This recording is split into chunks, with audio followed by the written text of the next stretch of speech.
Good morning. Welcome to the Coffee Jolt with Johnny Cleveland. That would be me. Welcome to the Fanatical Elves Network, part of Fans First Sports Network. It is a Tuesday morning, June 17th, 2025. We are bringing the show back to you on this summer break of mine. I am a school counselor by day, and by night I put on my cape and become a podcaster. And this is the beginning of my summer of the next 6 weeks. So we will be doing this Coffee Jolt in the mornings, and it's a little bit late in the morning. I know you're watching this a little bit closer to noon if you're Eastern time, but plan is to get this show up. I've actually been up and around this morning. I've already done my morning walk and got a few miles in, burning a few calories, trying to do all those great things in the summertime. So we love the fact that you follow us here on the Fanatical Elves Network, part of Fans First. And thanks for subscribing to our shows here on the X, on Facebook, maybe YouTube. Follow us, download us on Apple, Spotify, wherever you listen to podcasts. You can catch our shows. I do have my coffee. It is a Starbucks. It's not Hemisphere Coffee Roasters who do promote our shows and support our shows. So thank you to those Hemisphere Coffee Roasters. They shake the hand of the farmer. You can find the link to that on our X page. All right. So yeah, I'm drinking something from Starbucks that's cold now. I think it's a caramel macchiato. I know it's cold, but I'll sip on it while we do the show today. Still pretty good, kind of cold. All right. Browns talk. The quarterback competition. The mini camp was last week. And this week, the Browns and some of the rookies were helping host throughout the week. They're hosting some youngsters at the elementary age and middle school age. And many of us who follow the Brownies on social media probably saw several of these videos posting, many of them with rookie quarterback Shedeur Sanders, who is quickly taking over the popularity contest. Not that we should not have expected this, but the way that he's going about it, and I just love it. I love the fact that this kid I just feel that he's genuine. I don't think that he's playing a game. Yeah, there might be some tactic in some of this stuff because, his dad's Dion and, it's the Sanders, but you watch these videos, and he posted one yesterday of him dancing and with one of these kids at the camp, and he's got a camera, another video where he's roaming with the camera and getting reactions from the kids and his colleagues and athletes that he knows there. It is just genuinely good stuff. It's youngsters. I mean, he is a young guy himself. He's not, he's a young pup. He's 20s, early 20s. He's enjoying what he's doing, and you can see that genuinely. And that's what I love about this kid. And I think that has some meaning to this. No, it does not mean that he's going to be the franchise quarterback, but I still have a lot of hope that is will be the case. I'm really annoyed again by the local media push again. I hear it this morning, various sources up there in Cleveland, the radio programs, continually wanting to say that, well, the Browns are still going to go after another quarterback next year's draft. Come on, folks. The season hasn't even started yet.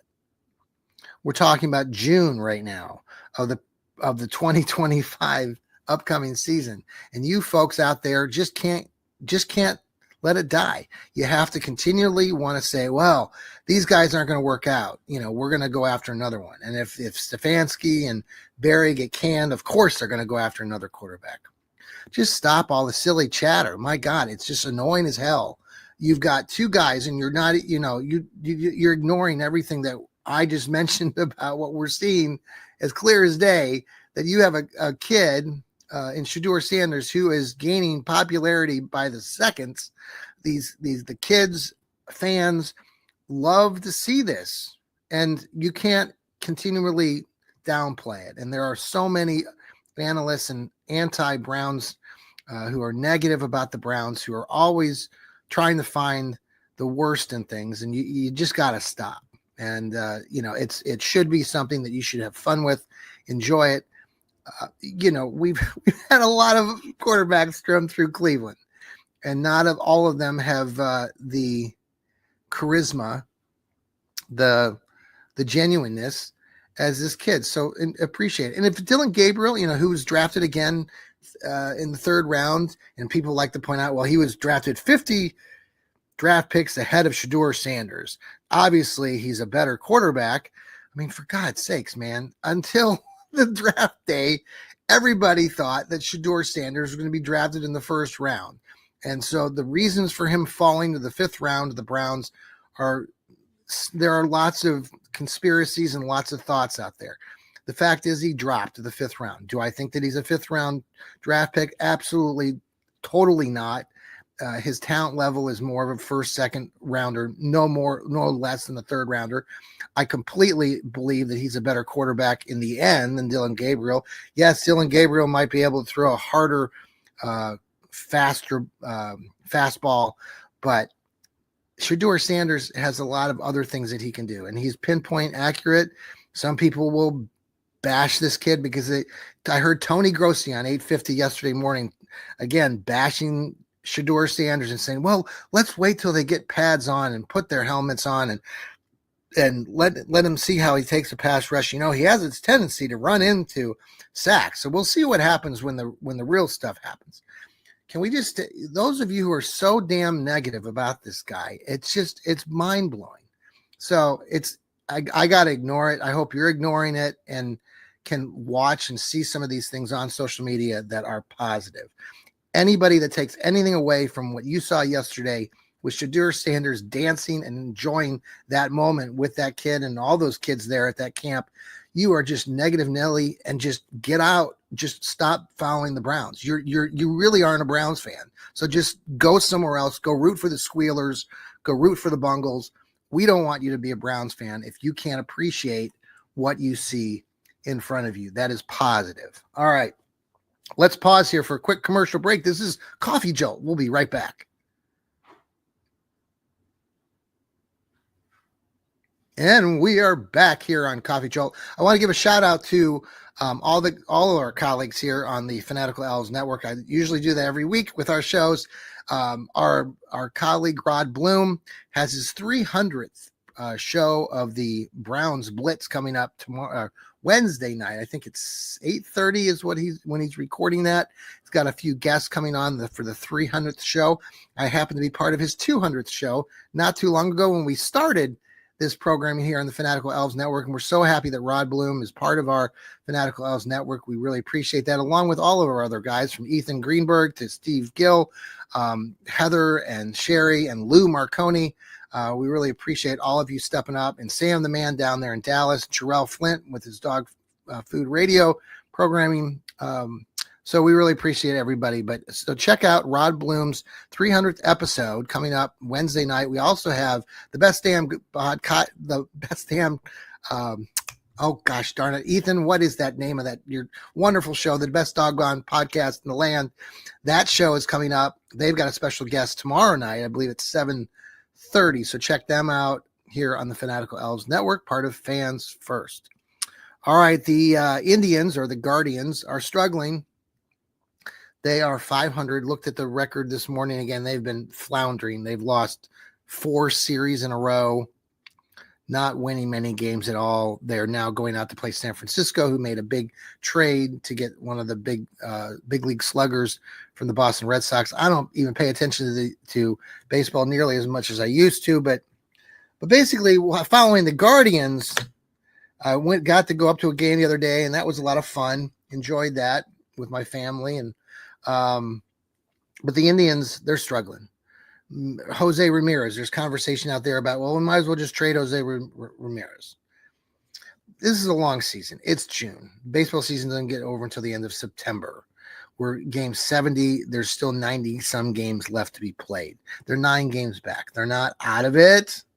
And I know Detroit has a sizable lead right now in the standings, but there's a lot of baseball to be had. The Indians, the Guardians are struggling. So annoying saying Indians, Guardians. I mean, for God's sakes, guys, they're the Indians. We know them as the Indians. I kind of hope that they go back to that. Don't you? I mean, come on. Like, it's anyway. I digress. So the Tribe is struggling right now, but they'll get through it. They're going to hit July and August, and we'll see where things are at. If they tank, if they're completely lost, well, so be it. But they've had a really good run. Some people are talking about the Indians not putting forth a lot of money and all this stuff and being cheap. Just stop. You've seen good baseball. If you follow the team and give them your support. All right, Cavs, the Cavaliers, trade talks. Keep hearing Isaac Okoro. I understand Heather was a big fan of Isaac Okoro. And Dean Wade, my man Dean Wade, talked to his former high school coach, Kurt, out there in Kansas the other day, just because I've been reading some of these rumors about Dean. I guess Dean is in his last year of his contract. I know Dean's really enjoyed playing for the Cavaliers, but it would not surprise me if Dean Wade and Isaac Okoro do get traded at some point in this offseason. That their names keep popping up. There are other names in the big core four. Jarrett Allen's name keeps being tossed around. So does Darius Garland's name. We'll see. The Cavs are saying that they're going to run it back. They weren't that far off. And they're right now, you see the Indiana Pacers, who they lost to several weeks ago, are in the finals against the Oklahoma Thunder. Oklahoma Thunder hold a 3-2 lead in that series. Looked like they could pull out the NBA championship, but regardless, the Cavs will be right up there again. We'll see what the Cavs end up doing. Many of you, those of you who are anti-Dean Wade fans, and I've seen a lot of you comment on social media about Dean Wade's flaws and saying he's not enough, that he doesn't do enough offensively, blah, blah, blah. You can go take a hike as far as I'm concerned. Dean Wade is an excellent, excellent basketball player, and the things that he does provide to the Cavaliers is far more important than what he can't. And those of you who can't see that and like to just rip players because you don't really pay attention to the game as much as others do, go somewhere else again, because you're just throwing around ideas and that's just wrong. Dean Wade and Isaac Okoro, for that matter, as well, both extremely very good defenders for the Cavs. The Cavaliers need defenders because not everyone on that Cavaliers team plays the best defense. So we'll see. Talking about somebody who lacks defensive skill set sometimes, I know the great LeBron James, I hear that he gets tossed around a time or two. I was listening to some other players talking about his veterans in the past of LeBron taking it easy. I can remember a game years ago, the first time that LeBron played for the Cavs when I was still living in Wichita. I hope that everybody out there in Wichita is doing well. I heard you had some storms roll through the area early this morning, so hope all you are well out there. The Oz chapter of the Browns backers is out there, used to help out with that group. But I was out there when the Cavaliers had their really good teams with LeBron. I think it was actually the second time they came back through. And there was a game down in Oklahoma City. By the way, if you get a chance to go to an NBA game in Oklahoma City, it is quite an event. It is almost like a college atmosphere more than a pro basketball atmosphere. And the fans there in Oklahoma City are really devoted to their basketball. In this game with LeBron in Oklahoma, it was years ago. LeBron was literally just standing at half court when you couldn't see it sometimes on the TV cameras, where he would just take plays off. And it was so annoying seeing that from a supposed great, future Hall of Famer. So LeBron's a great player. LeBron will go down as one of the greatest of all time, but he does lack the defensive skill sets that you'd like to see on a more consistent level. When we talk to players, and I've coached many junior high and high school students over the years, you try to get them to understand how defense wins games, and defense is really a big part of playing the game of basketball. So when they see their favorites in the NBA or in college taking plays off, it doesn't help to get that point across as a coach. So anywho, okay.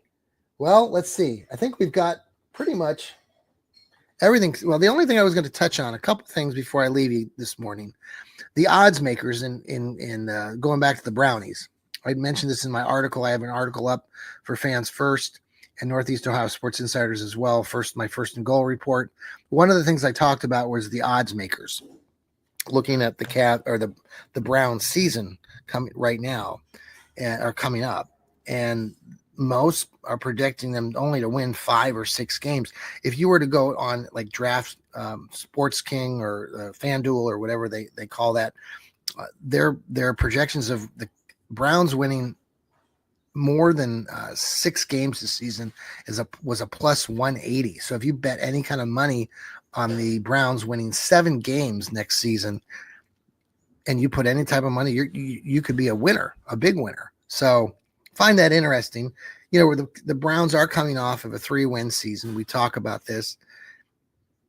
And I talked to Lou Marconi the other day on Stirring the Pod, and then our Fanatical Elves show on Thursday nights. Talked to the guys on this topic too. The year before, the Brownies won 11 games, and everybody's coming into the last offseason saying, oh man, look at that schedule. The Browns easily could win 11, 12, 13 games. Now you look at the schedule, and everyone is like commenting how, oh my God, the first 6 games of the Browns season is just going to be brutal. Oh Lord, can you guys all just stop? It's just so annoying because it's a new season. And I know Green Bay's in this part of the season. I know the Baltimore Ratbirds are up there, and we start the season off against the Cincinnati Bengals, and we got to go out to England and play the Minnesota Vikings. I get all that, but every season is anew. The Browns had just won 11 games this season before. They won 3 games last year. So you think when people were looking at their schedule and they were going to see that they had the Browns on their schedule, they're looking, oh my God, the Browns were an 11 win team the previous season. So people would say, oh gosh, that's a brutal game. That's going to be a tough game for whoever the other team is to play the Browns, because the Browns are so good the year before. It's just ridiculous. Just go out and play the damn games and see what happens. If it winds up that they suck and they lose a lot of those games, well, that's not good for Browns fans. It's not good for the Browns coaching staff. It's not good for the players. We all know where that's going to head eventually, considering that, Stefanski and Andrew Berry have been here for 6 years. I get that. But I think it's a pretty good bet if you put money on the fact that they could win 7 games next year. I think that's a pretty good, solid bet in your favor. I wouldn't mind putting a little money on that. So things to consider. But when we start looking at these schedules, and I know some of you don't really like to do that. I know some of my colleagues don't like to put, wins or losses on that, because it's like they say, like I'm saying right now, it's silly, because you really don't have you're basing it on something that happened the previous season. Teams are different, players are different, and that's what happens. Okay. So that's all I got, folks. It is a Tuesday morning when you watch this, or might be Tuesday afternoon. I hope you have a very, very good rest of your Tuesday. What we're going to be doing is bringing this show to you in the mornings. Now, I have my Johnny Cleveland podcast. We will continue to do that in the evenings one of these days this week. But in the mornings, because I'm on that hiatus and my summer break, we'll be bringing you Coffee Jolt a little bit earlier than today on a more regular morning routine. We'll probably have another show, I'm thinking Thursday for this. And then Thursday, by the way, Thursday afternoon, Thursday evening, we usually have our Fanatical Elves show. I believe we're going to be postponing that show because many of us on with the Fanatical Elves are going to not be available. So we are going to probably take a week off. That will be determined by Thursday. But for right now, we're going to have that show We're not going to have that show next week or this week. We'll have it back on the following week. So thanks again for tuning into the Fanatical Elves Network. We appreciate your time. Go Browns. Have a very good rest of your day. See ya.